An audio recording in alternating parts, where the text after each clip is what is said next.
కుమార్తెనైనను నాకంటే ఎక్కువగా ప్రేమించేవారు నాకు పాత్రుడు కారు. ఇదే మాట మీద ఉండండి. దేవునికి స్తోత్రం.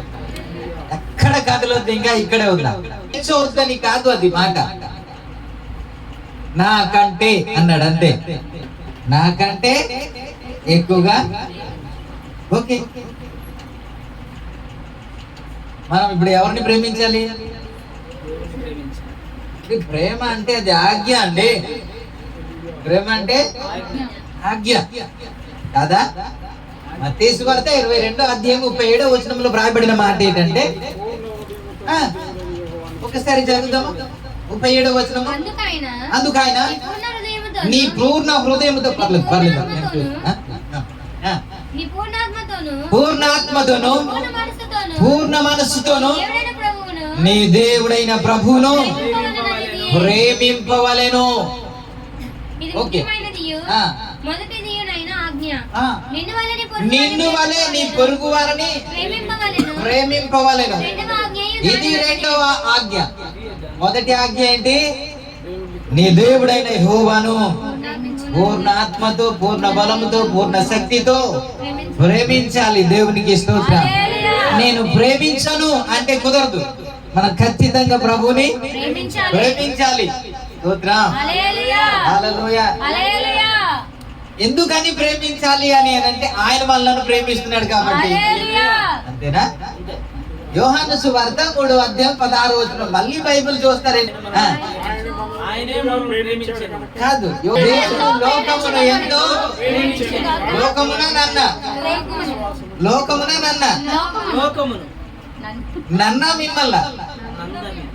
నన్న మిమ్మల్ని ప్రేమించాడు. లోకాన్ని ప్రేమించాడు, మిమ్మల్ని ప్రేమించాడా? లోకాన్ని కాదు. లోకం అంటే మట్టి కాదు. లోకం అంటే మనసులో అన్నారు కదా. ఆ మనుషుల్లో మనం ఉన్నామా? మనిషి జాతిలో మనం ఉన్నామా? ప్రేమిస్తున్నాడు. ఆయన ప్రేమిస్తున్నాడు కాబట్టి మనం కూడా ఆయన ప్రేమించాలి. స్తోత్రం. ప్రమాదం ఉంది. ఏంటో తెలుసా? కొరింథీ రాసిన పత్రిక 16వ అధ్యాయము 22వ వచనంలో మాట్లాడుతూ, ఎవడైనా ప్రభువును ప్రేమింపకుంటే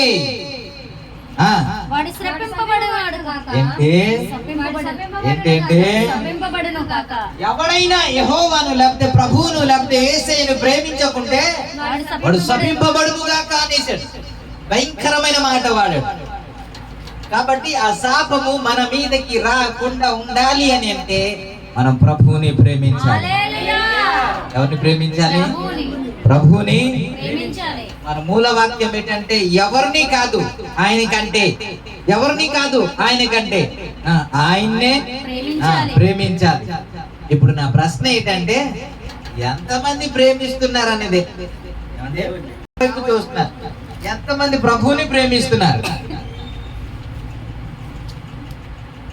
మీకే సార్. ఎంతమంది ప్రభువుని ప్రేమిస్తున్నారు? ఇస్తే ఆజ్ఞ పాటించకపోతే పాపము కదా. పాపము చేసిన వారు ప్రార్థన చేస్తే ప్రభు ఆలకించడు కదా. దేవుడు పాపుల మొరను ఆలకించడు అన్నాడు కదా. నువ్వు ఎన్ని ప్రార్థనలు చేసినా సరే దేవుని సన్నిధికి చేరదు కదా. దేవుని సన్నిధికి చేరాలంటే మనలో పాపం ఉండకూడదు. మనలో పాపం ఉండకుండా ఉండాలి అంటే మనం ఆజ్ఞను పాటించాలి. మనం ఆజ్ఞను పాటించడం ఏంటి అని అంటే ఆయన ప్రేమించడమే. హల్లెలూయా. అందుకే నేను చెప్తున్నాను ప్రేమిస్తున్నారని. యేసు ప్రభు వారు తన శిష్యుల్లో ఒకరిని కూడా అడిగాడు కదా. యోహాను సువార్త 21వ అధ్యాయము 15వ వచనంలో ఏమని అడిగాడంటే, పేతురు నీవు నన్ను ప్రేమించుచున్నావా అని అంటాడు. నువ్వు నన్ను ప్రేమించున్నావా? అవును నాయనా, నేను నిన్ను ప్రేమిస్తున్నాను అని 15 అంటాడు. మరలా 16లో అంటాడు, నీవు నన్ను ప్రేమిస్తున్నావా అంటే అవును ప్రభు అంటాడు. మూడోసారి 17వ వచనంలో నీవు నన్ను ప్రేమిస్తున్నావా అంటే వ్యసన పడ్డాడంట. అయ్యా నీకే తెలుసు కదా అయ్యా నేను ప్రేమిస్తున్నానో లేదో అన్నీ తెలిసి ఇలా ఎందుకు అడుగుతున్నావు? ఆయన అబద్ధం ఆడింది ఎన్నిసార్లు అండి? 3 సార్లు అబద్ధం అడగాడు, 3 సార్లు ఒప్పిస్తున్నాడు దేవుడు. 3 సార్లు ఒప్పిస్తున్నాడు దేవుడు. ఎస్, నేను దేవుణ్ణే ప్రేమిస్తున్నాడు, నేను దేవుణ్ణే ప్రేమిస్తున్నాడు అని ఒప్పిస్తున్నాడు. ఆ తర్వాత ఒప్పుకున్న తర్వాత పేతురు ఎప్పుడు మరలా పడిపోయినట్టు ఎక్కడా లేదు. హల్లెలూయా. ప్రభునామానికి మహిమ. నేను ఇప్పుడు అడుగుతున్నాను, మీరు దేవుణ్ణి ప్రేమిస్తున్నారా అని ఎలా అర్థం అవుద్ది? నేను చెప్పేస్తానే నేను ప్రేమిస్తున్నానని, కానీ నిజానికి ఎలా ఎలా దానికి ఏమన్నా సింటమ్స్ ఉండాలి కదా. నాకు జ్వరం ఉందండి అని అన్నాను అనుకోండి, ఏ వేడి లేదు ఏం లేదు, బాగానే ఉంది, నాకు జ్వరం ఉందంటే అవుద్దా? లేదు కదా. పోనీ నాకు కరోనా ఉందండి అన్నాను అనుకోండి, ఏ దగ్గు లేదు, ఏ జలుబు లేదు, ఏమీ లేదు, బాగానే ఉన్నాను కదా. ఏదో సింటమ్స్ ఉండాలి కదా, అది ఉంటేనే ఉంది అన్నానికి. అదే మీరు దేవుణ్ణి ప్రేమిస్తున్నారు కదా, ఇక్కడ ఉన్న ప్రతి ఒక్కరు ఇప్పుడు ప్రేమిస్తున్నాం అని రుజువు ఏంటి?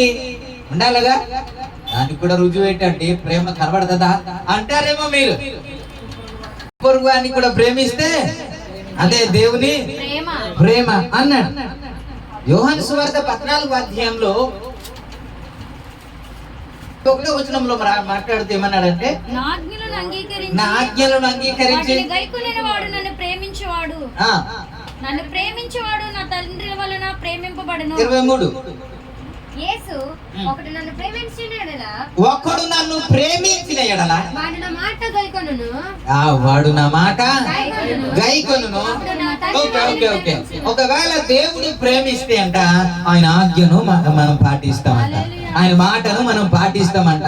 ఆయన ఆజ్ఞను పాటించకుండా, ఆయన చెప్పింది చేయకుండా, ఆయన మాట ప్రకారంగా చేయకుండా, ఆయన వాక్యానుసారంగా జీవించకుండా, ఇష్టానుసారంగా లోకంలో జీవిస్తూ, నీకు నచ్చినట్టే జీవిస్తూ, దైవ సేవకులు చెబుతున్నా సరే అసలు వినకుండా, లోబడకుండా, అసలు దేవుని సన్నిధికే రాకుండా నేను దేవుని ప్రేమిస్తున్నాను అంటే కుదరదు కదా.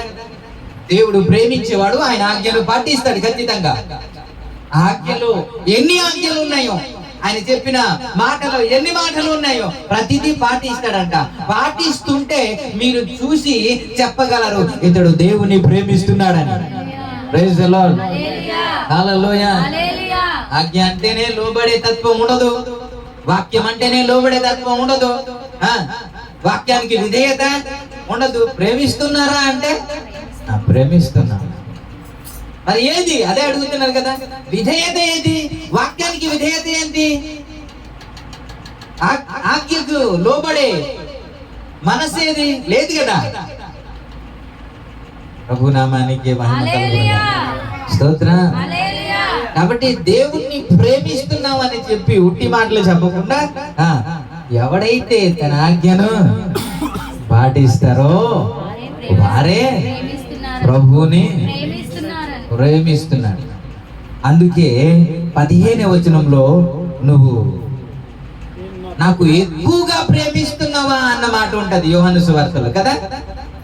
యోహాను సువార్త మీరు నన్ను ప్రేమించిన 21:15లో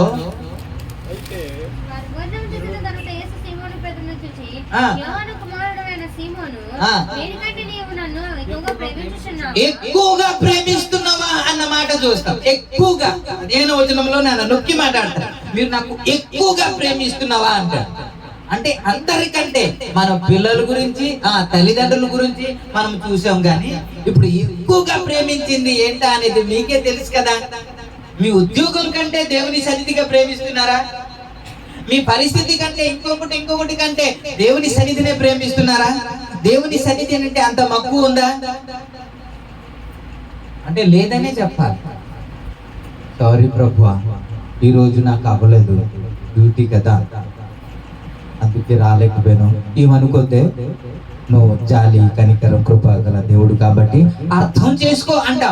నువ్వు దేన్ని ఎక్కువ ప్రేమిస్తున్నావు? నన్ను ప్రేమిస్తే నా ఆజ్ఞను, నన్ను ప్రేమిస్తే నా మాటను వింటావు అన్నాడు కదా. మాట వినే తత్వం ఉండదు. నేను మాత్రము చేతులు మాత్రం లేస్తే దేవునికి స్తోత్రం. హల్లెలూయా. ఇంటి ప్రేమే ఈ ప్రేమ కాదు, ఇది అబద్ధపు ప్రేమ, పైపైన ప్రేమ. నిజమైన ప్రేమ కాదండి. ఆయన ప్రేమ ఎలాంటిదో తెలుసండి? మళ్ళీ ప్రేమించి తన ప్రాణం పెట్టేశాడండి నీ కొరకు. నిజానికి చెప్పాలంటే మంచి వాళ్ళ గురించి ఇంకొకరు ప్రాణం పెట్టడానికి ముందుకు వస్తారు కానీ మన ఇంకనూ చీకటిలో ఉండేటప్పుడు మన కొరకు క్రీస్తు యేసు సిలువలో చనిపోయాడండి. మనలను ప్రేమించి ఆయన చనిపోయాడు. పాపుల కొరకు ఆయన చనిపోయాడు సార్. ఆ ప్రేమ మరణ వరకు తీసుకెళ్ళింది. దేవునికి స్తోత్రం. హల్లెలూయా. ఆయన కోసం చిన్నది త్యాగం చేయలేకపోతున్నానండి. చిన్నది పక్కన పెట్టి దేవుని సన్నిధికి రాలేకపోతున్నాం సార్. దేవునికి ప్రేమిస్తున్నాం అంట. ఆయన ప్రేమించాడు కాబట్టి ఫిలిప్పీ రాసిన పత్రిక 2వ అధ్యాయము 6వ వచనం నుండి, దేవునితో సమానుడుగా ఉండుట విడిచిపెట్టకూడని భాగ్యమని ఎంచుకొనలేదు గాని ఆయన దేవుని స్వరూపము కలిగిన వాడైండి దేవునితో సమానుడుగా ఉండుట విడిచిపెట్టకూడని భాగ్యమని ఎంచుకొనలేదు గాని మనుషులు పోలికగా పుట్టి దాసుని స్వరూపమును ధరించుకొని తన్ను తాను రిక్తునిగా చేసుకున్నాడు. ఎందుకు తెలుసా? నిన్ను ప్రేమించాడు కాబట్టి. స్తోత్రం చెప్తలేదు, విడిచిపెట్టేశాడండి. దేవదూతలు నిత్యము కొనియాడుతుంటే పరిశుద్ధుడు పరిశుద్ధుడు పరిశుద్ధుడు అని స్తుతించే ఆ స్తుతుల మీద ఆసీనుడైన దేవుడే నిన్ను ప్రేమించాడు కాబట్టి దిగి వచ్చేసాడు సార్. ఈ పాపపు లోకానికి దిగి వచ్చేసాడు నీ కొరకు నా కొరకు. దిగి రావడమే కాకుండా నిన్ను ప్రేమించాడు కాబట్టి నీ శిక్షను తానే భరించి సిలువలో ప్రాణం పెట్టాడండి. స్తోత్రం. హల్లెలూయా. అయినా ఎంతగా ప్రేమించినప్పుడు కూడా మనం అర్థం చేసుకోలేని పరిస్థితి. ప్రభు కోరేది ఏం అడుగుతున్నాడు ఆయన? నీ డబ్బు అడగట్లేదు కదా, నీ ధనం అడగట్లేదు కదా, ఇంకొకటి అడగట్లేదు కదా. ఆయన కోరేది నీవు కూడా ప్రేమించాలా కదా, పూర్ణ హృదయంతో ప్రేమించమనేదే కోరుతున్నాడు కదా. అంతకంటే దేవుడు ఇంకొకటి కోరట్లేదు కదా. అది కూడా చేయలేకపోతే ప్రభుని సంతోషపెట్టేవారుగా ఉన్నాం. పైపైన మాటలు చెప్పేవారుగా మనం ఉండకూడదు. పైపైన మాటలు చెప్పేవారుగా మనం ఉండకూడదు. నిజమైన క్రైస్తవులుగా ఉండాలి. ఇయాల క్రైస్తవులుగా ఉండాలి. మన మాటలతో కాకుండా, నాలుకలతో కాకుండా క్రియలతో మనం ప్రేమిద్దామంటాడు భక్తుడు. కాబట్టి మన ప్రేమ క్రియలతో కూడిన ప్రేమై ఉండాలి. ప్రభునామానికి మహిమ కలుగును. నువ్వు ప్రేమిస్తే దేవుడు అద్భుతాలు చేస్తాడు. 91వ కీర్తన 14వ వచనంలో ఏమని రాస్తాడు? అతడు నన్ను ప్రేమించుచున్నాడు కనుక నేను అతన్ని తప్పించదను అంటాడు. అతడు నా నామమును ఎరిగిన వాడు కనుక నేను అతన్ని ఘనపరుస్తాను. అతడు నన్ను ప్రేమిస్తున్నాడు. అతడు అన్నమాట ప్రేమించేవాడండి. అతడు నన్ను ప్రేమించుతున్నాడు కాబట్టి, ఆమె నన్ను ప్రేమిస్తున్నది కాబట్టి అతడిని తప్పిస్తాను. ప్రార్థన తీయక్కర్లేదు. మనం ఎక్కడికి వెళ్ళినా ఆయన ప్రేమిస్తే చాలు, ఆయన తప్పిస్తాడు. దేవుడు హల్లెలూయా. ప్రతి అపాయం నుంచి తప్పిస్తాడు. ఎందుకు అంటే అతడు నన్ను ప్రేమిస్తున్నాడు కాబట్టి అన్నాడు. మీరు కూడా మీ బిడ్డల్ని ప్రేమిస్తున్నారు కదా. ప్రేమించే బిడ్డలకు ఒక చిన్న దెబ్బ తగిలితే, చిన్న గాయం తగిలితే ఏడిస్తే తట్టుకోలేం కదండి. ఎవరైనా ఇలా కొడితే తట్టుకోలేం కదా. మీ పిల్లల గురించి మీకే తెలుసు ఆ ప్రేమ ఏంటో. మరి ఎవడైనా చిన్న దెబ్బ కొడితే నువ్వు తట్టుకోలేకపోతుంటే నీకేమైనా అయితే అతడు నిన్ను ప్రేమిస్తున్నాడుగా. నీకేమైనా ఉంటే ఆయన తట్టుకోగలడా? దేవునికి స్తోత్రం. హల్లెలూయా. అందుకే చెబుతున్నాను, నువ్వు ప్రేమిస్తే అతడు నిన్ను తప్పిస్తాడు. ఏంటి తప్పిస్తాడు? 14వ వచనంలో మనం అలా చూసుకున్నాం, కానీ మొదటి నుంచి కొన్ని చూసుకుంటే చాలా ఉన్నాయి కదా. వేటకాని ఊరిలో నుండి ఆయన నన్ను తప్పించును అన్నమాట. నాశనకరమైన గుంటలో నుండి ఆయన తన రెక్కలతో నిన్ను కప్పును. ఆయన రెక్కల కింద నీకు ఆశ్రయం కలుగును. ఆయన సత్యము ఇంకా రాత్రి వేళ కలుగు భయముకైనను పగటి వేళ ఎగురు బాణములకైనను చీకటిలో సంచరించు పడినను నీ ఆ, భయపడకుందువు. నువ్వు భయపడకుందు. నీ కుడిపక్కన 1000 మంది పడినను, ఆ. నీ కుడిపక్కన 10,000 మంది కూలినను, అపాయము నీ యొద్దకు రాదు. రాదు. నీవు ఆ, కళ్ళలారా చూచుచుండగా ఆ. మత్తియు నీకు ప్రతిఫలము కలుగును. ఆ. యెహోవా నీవే నా ఆశ్రయమని నీవు మహోన్నతుడైన దేవుని నీకు ఇంకా నీవు రాదు. నీకు అపాయమేమీ రాదు, ఏ తెగులును నీ గుడారమును ఏ సమీపించదు. తెగులు నీ గుడారంలో సమీపించదు. నీ మార్గములన్నిటిలో నిన్ను తెగులు కాపాడు. ఉన్నాయి కదండి, ఎన్ని ఇబ్బందులు ఉన్నాయి కదండి, ఎన్ని ఆటంకాలు ఉన్నాయి కదండి, ఎన్ని నాశనములు ఉన్నాయి కదండి, అందులో నుంచి దేవుడు తప్పిస్తాడు. హల్లెలూయా. Praise the Lord. హల్లెలూయా. అవి ఏవి రాకుండా దేవుడు తప్పిస్తాడు. హల్లెలూయా. నీవు నేను చేయాల్సింది ఒకటే, ఆయన ప్రేమించడమే. హల్లెలూయా. Praise the Lord. హల్లెలూయా. ఆయన ప్రేమించడం అంటే I love you Jesus, I love you Jesus, I love you, ఇదేనా అంటే కాదు కదా. ఆ, అందుకే పేదల గురించి నేను చదివించాను. నువ్వు నన్ను ప్రేమిస్తున్నావా అంటే ఎస్ అన్నాడు. అప్పుడు ఏమన్నాడు తెలుసా? కాదు, నా గొర్రెలను మేపు అన్నాడు. ఏంటన్నాడు? నా గొర్రెలను మేపు అన్నాడు. నువ్వు నన్ను ప్రేమిస్తే నా గొర్రెలను మేపుతావండి. ఈ తత్వం ఎవరికైతే ఉంటుందో వారు దేవుని ప్రేమించువారు. హల్లెలూయా. స్తోత్రం. హల్లెలూయా. ప్రభునామానికి మహిమ కలుగును. హల్లెలూయా. దేవుని కంటే దేనిని మనం ఎక్కువగా ప్రేమించకూడదు. అదే దేవుడు చెప్పిన మాట. దేవుని కంటే నీ ఉద్యోగమైనా, నీ పిల్లలైనా, నీ పిల్లల్ని కూడా ఎక్కువగా ప్రేమించకూడదు సుమా. ఏంటి? ఎవరిని? పిల్లలని. ఇదేంటండి ఎలాగంటారు? మా పిల్లల్ని మేము ప్రేమించకూడదా? దేవుని కంటే ఎక్కువగా ప్రేమించకూడదు. మీరు తీయండి, ఇప్పుడు తీయండి ఆదికాండం 22వ అధ్యాయం 1వ వచనం. ఆ సంగతులు జరిగిన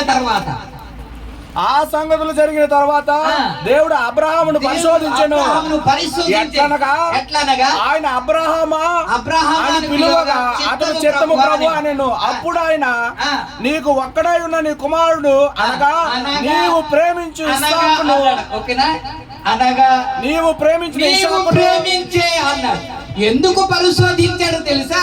అప్పటి వరకు దేవుడా నీవే, సమస్తము నీవే, నీకంటే నాకు క్షేమాధారం ఏది లేదు అన్నాడు. ఎప్పుడైతే ఇంకో బుడ్డోడు వచ్చాడో, ఆ బుడ్డోడు వచ్చిన తర్వాత ప్రేమ తగ్గిపోయింది. ఇప్పుడు దేవుని నుంచి ప్రేమ. ఇప్పుడు పిల్లోడు 100 సంవత్సరం తర్వాత పుట్టాడు కదండి, 100 సంవత్సరానికి లేక పుట్టాడు కదండి. ఇప్పుడు నా బుజ్జి కన్నా, నా బంగారం, నా గోల్డ్, నా ఇత్తడి, నా ఇనుము అన్ని దేవునికి స్తోత్రం. ఇప్పుడు కొంతమంది ఎలా చేస్తారంటే, అయ్యా గర్భం లేకపోతే, అయ్యా గర్భం కొరకు ప్రార్థన చేయండి అయ్యా, దేవుడు బిడ్డను ఇవ్వాలని ప్రార్థన చేయండి అంటే భారత్ సంఘం ప్రార్థన చేస్తే దేవుడు కనికరిస్తాడు. పిల్లడు కానీ బేబీ కానీ ఇస్తే ఇప్పుడు ఏం చేస్తా అంటే, అప్పటి వరకు ఎక్కడైతే మీటింగ్ ఉందో, ఎక్కడైతే ప్రేయర్ ఉంటుందో, ఎక్కడైతే కూడిక ఉంటుందో ప్రతి కూడిక మిస్ అవ్వకుండా ఉంచేస్తుంటారు. ఎప్పుడైతే దేవుడు బిడ్డ ఇచ్చేస్తాడు కదండి, సఫలమైపోయింది కదండి. ఇప్పుడు కోరిక నెరవేర్చబడిన తర్వాత ఇప్పుడు కనబడరు. ఏమంటే బుడ్డోడు వచ్చాడు కదండి, ఏడుస్తున్నాడండి, ఎక్కడ ఉండడండి, అసలు ఉండడండి, అల్లరి చేస్తాడండి, అందుకే రాలేకపోతున్నాడండి. అది ఏం చేయాలి? దేవుడు తీసేయాలా? దేవునికి స్తోత్రం. తీసేయాలా? అదేగా ఇప్పుడు అబ్రహాం జీవితంలో కూడా జరిగింది, అదే కదా. అప్పటి వరకు దేవుడా నీవే, సమస్తము నీవే అని ప్రతి చోట దేవుని సన్నిధికి ప్రార్థన చేసే వ్యక్తి ఇప్పుడు ఎప్పుడైతే ఇసాకు వచ్చేసాడో, ఇప్పుడు ఇసాకు అందంగా ఉన్నాడో ఏంటో అని దాని గురించి వివరణ అయితే లేదు, కానీ ఉంటాడు. దేవునికి స్తోత్రం. ఎందుకు అని అంటే తల్లి అందంగా ఉంది కాబట్టి, చాలా అందం ఉంది కాబట్టి పిల్లడు కూడా అందంగానే ఉంటాడు. ఆ అందమైన బేబీని లేకపోతే కురవాడిని లేకపోతే పిల్లడిని చూడగానే ఇంకా దేవుడినే మర్చిపోయి, ఇప్పుడు దేవుని సన్నిధినే మర్చిపోయి, సహవాసాన్ని మర్చిపోయి, ప్రార్థనే మర్చిపోయి, వాక్యం చదవడం మర్చిపోయి, ఇప్పుడు దేవునికి స్తోత్రం. అప్పుడు టెస్ట్ వచ్చింది సార్. మీకు ఏమైనా టెస్ట్ వచ్చాయా? అందుకే ఏమైనా టెస్ట్ వచ్చాయా? నిజంగా మనం ఓడిపోతామండి. సీరియస్ గా చెప్తున్నాను. అబ్రహాము లాగా మనము ఉండలేము.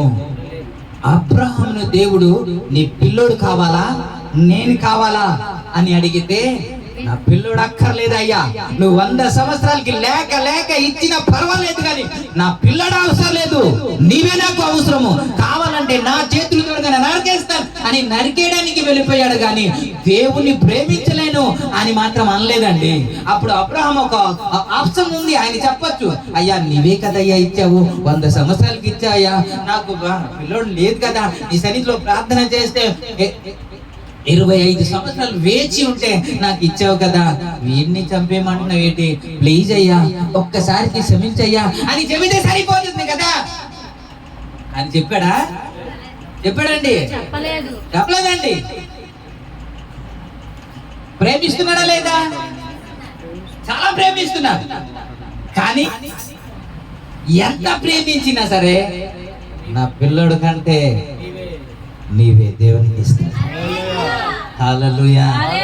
ప్రభు నామానికి మహిమ కలుగును. అందుకే ఆశీర్వదించబడ్డాడండి. ఆ తర్వాత కింద వచనంలో చూస్తే నీవు ఒక్కడైన కుమారుని, కింద వచ్చినానికి 10వ వచనానికి అలా వెళ్ళిపోతే అప్పుడు అబ్రహాము తన కుమారుని వధించుటకు తన చెయ్యి చాపి కత్తి పట్టుకొనగా యెహోవా దూత పరలోకం నుండి అబ్రహమా అబ్రహమా అని పిలిచెను. అందుకు అతడు చిత్తము ప్రభువా అనెను. అప్పుడు ఆయన ఆ చిన్నవాడి మీద చెయ్యి వేయకము, అతని నేనేమి చేయకము, నీకు ఒక్కడైన ఉన్న నీ కుమారుని నాకు తీయగా భయపడవని ఇందు మూలంగా. అప్పుడు అబ్రహాము కన్నులెత్తి చూడగా 14వ వచనంలో ఏముంది? అబ్రహాము ఆ చోటికి యెహోవా ఈరే అని పేరు పెట్టెను.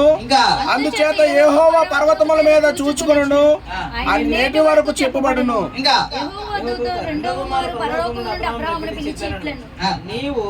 నీకు ఒక్కడైన నీ కుమారుడు నేను నీ సంతానాన్ని ఆశీర్వదిస్తాను, నీ సంతతి వారు తమ శత్రువు గవిని స్వాధీనపరుచుకుంటారు. అంత మాత్రమే కాకుండా నీ సంతతి మూలంగా అనేక మంది దీవించబడతారు. మనం దీవించబడడం ఒక వంతు అండి, మన ద్వారా ఇంకొకరు దీవించబడడం ఇంకో వంతు సార్. నాకే కావాలి నాకే కావాలి నా కుటుంబమే అనడం ఒక వంతు అయితే, నా వల్ల నా కుటుంబం వల్ల అనేక మంది దీవించబడ్డా అది గొప్ప అద్భుతం కాదా? ఎప్పుడు ఈ ఆశీర్వాదం వచ్చింది తెలుసా? దేనికంటే నా దేవుడే ముఖ్యం అని అబ్రహాము గెలిచాడు కాబట్టి. మనం ఎప్పుడూ ఓడిపోయాం కదా, చిన్న చిన్న దానికి కదా ఓడిపోయాం కదా. Praise the lord. గొడవాడేసుకున్నాం కదా పిల్లల గురించే కదా. అది శోధన ఎందుకు కాకూడదు, శోధన అని ఎందుకు మీరు అనుకోకూడదు, అది శోధించబడుతున్నారని ఎందుకు అనుకోకూడదు. నీ పిల్లోడిని ఎక్కువ ప్రేమిస్తున్నావు కాబట్టి ఇప్పుడు ఎలా రియాక్షన్ నీకు ఉంటుందో అని చిన్న టెస్ట్ దేవుడు చేశాడు. కానీ దేవునికి దానివల్ల చర్చ మానేశాడు. దేవునికి స్తోత్రం కలుగుతుంది. హల్లెలూయా. చెప్తా లేదు మీరేంటి? మనం ఎంత ప్రేమించాలి అని అంటే దేనికంటే ఏదైనా సరే దేవుని కంటే ఎక్కువ మనకి కాకూడదు. అలా ప్రేమించే వారిని దేవుడు ఆశీర్వదించు అని అడగకుండానే దేవుడు ఆశీర్వదిస్తాడు.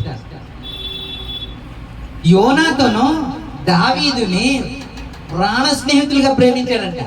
మొదటి సమయంలో 18వ అధ్యాయంలో మొదటి 2 వచనాల్లో సౌలు మాటలాడుట ముగించిన వెంటనే దావీదు సౌలుతో మాట్లాడి చాలించినప్పుడు యోనాతాను హృదయంతో కలిసిపోయాను. యోనాతాను దావీదు తనకు ప్రాణ స్నేహితుడిగా భావించుకొని అతన్ని ప్రేమించెను. ఆ దినమున చాలు ఏం చేశాడంటే యోనాతాను దావీదుని ఏం చేశాడు? మాట్లాడరే, ప్రేమించాడండి. ఎంతగా ప్రేమించాడు తెలుసా? ప్రాణ స్నేహితుడు అంట. ఎంతగా ప్రేమించాడంటే స్త్రీల ప్రేమ కంటే ఎక్కువగా ప్రేమించాడు. స్త్రీల ప్రేమ కంటే ఎక్కువగా ప్రేమించాడు. ఇది ఎక్కడ ఉంటది అంటారా? 2 సమూయేలు 2వ అధ్యాయము 26వ వచనములో ఆయన చనిపోయిన తర్వాత శోక కీర్తన ఒకటి పాడుతూ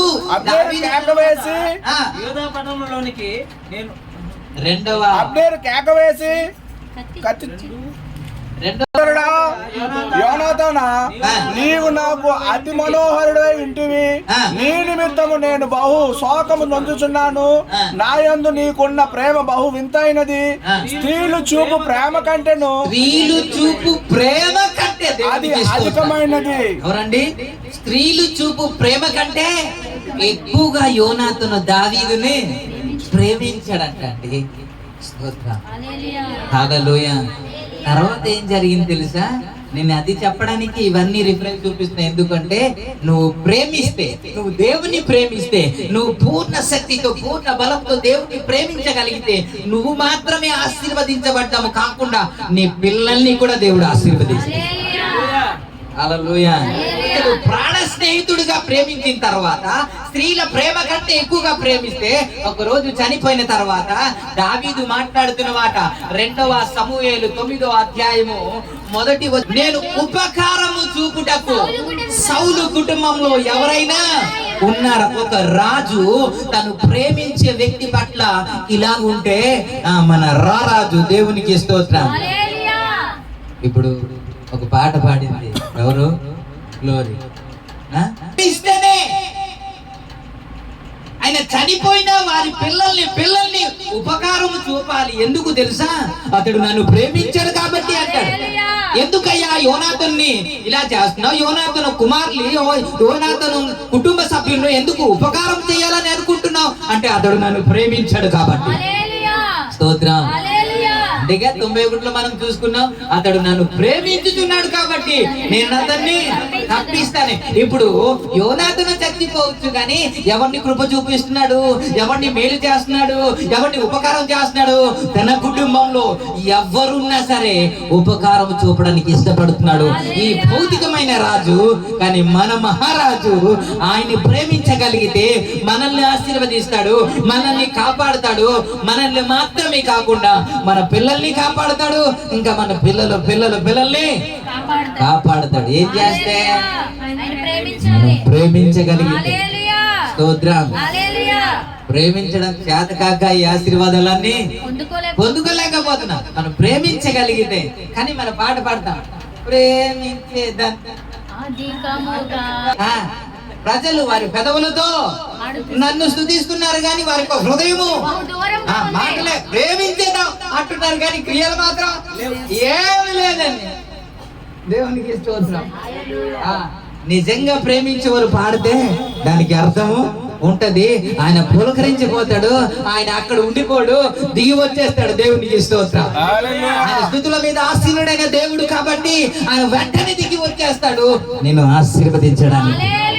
హల్లెలూయా, హల్లెలూయా. కాబట్టి మనం ఎప్పుడు పాడినా సరే మనం ఇంకో ఆరాధనలో ఇలా వాడతారు కదా, ఆత్మతో సత్యముతో. ఏంటండి? ఏం చేయాలి? ఆత్మతోను సత్యముతో అంటే ఇదేనండి. సత్యముతో అంటే ఇదే. మనము చేయకుండా పాడేస్తే అది అబద్ధం అవుతుంది, చేసి పాడితే సత్యం అవుతుంది. దేవునికి స్తోత్రం. హల్లెలూయా. కాబట్టి హృదయపూర్వకంగా ప్రేమిద్దాం, ప్రభు ఆశీర్వాదాన్ని పొందుకుందాం. ప్రభు ఈ మాటలు ఆశీర్వదించునుగా.